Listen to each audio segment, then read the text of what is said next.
22। चतुर्भुजों का देश। चारों यात्री जंगल के बाकी हिस्से से सुरक्षित निकल गए और जब वे अंधेरे से बाहर आए तो उन्होंने अपने सामने एक खड़ी पहाड़ी देखी जो ऊपर से नीचे तक बड़े बड़े पत्थरों से ढकी हुई थी।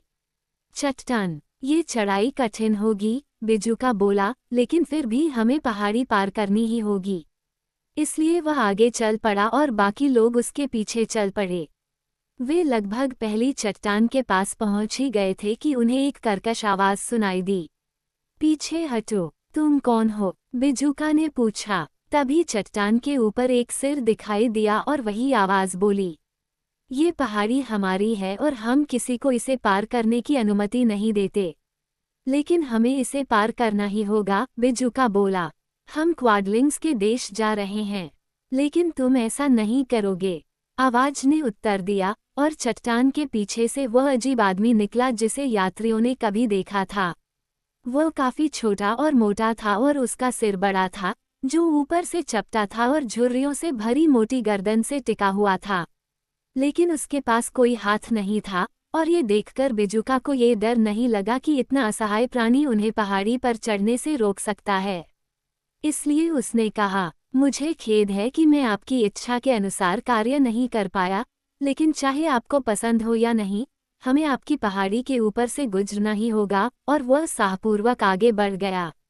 बिजली की तरह तेजी से उस आदमी का सिर आगे की ओर उछला और उसकी गर्दन बाहर की ओर खींची, जब तक कि सिर का ऊपरी हिस्सा, जहां वह सपाट था, बिजुका के बीच में लगा और उसे बार बार पहाड़ी से नीचे की ओर लुढ़का दिया। लगभग उतनी ही तेजी से सिर वापस धड़ के पास आ गया, और आदमी ने जोर से हंसते हुए कहा, यह उतना आसान नहीं है जितना आप सोचते हैं।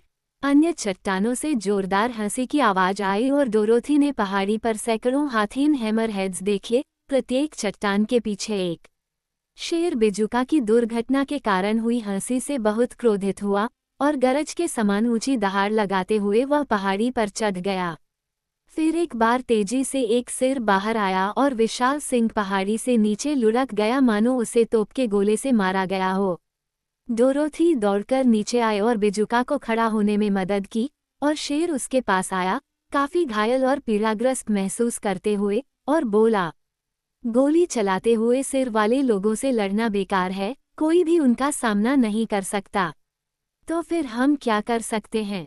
उसने पूछा। पंख वाले बंदरों को बुलाओ, टिन वुडमैन ने सुझाव दिया, तुम्हारे पास अभी भी अधिकार है।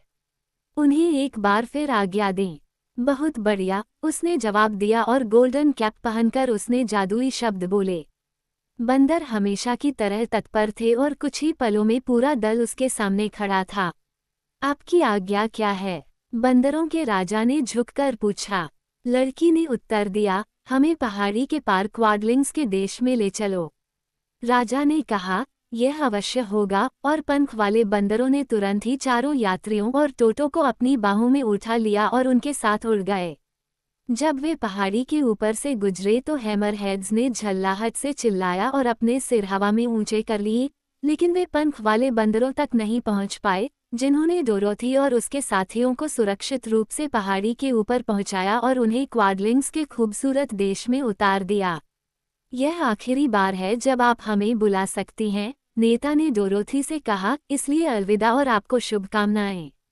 अलविदा और आपका बहुत बहुत धन्यवाद, लड़की ने कहा, और बंदर हवा में उड़ गए और पलक झपकते ही नजरों से ओझल हो गए।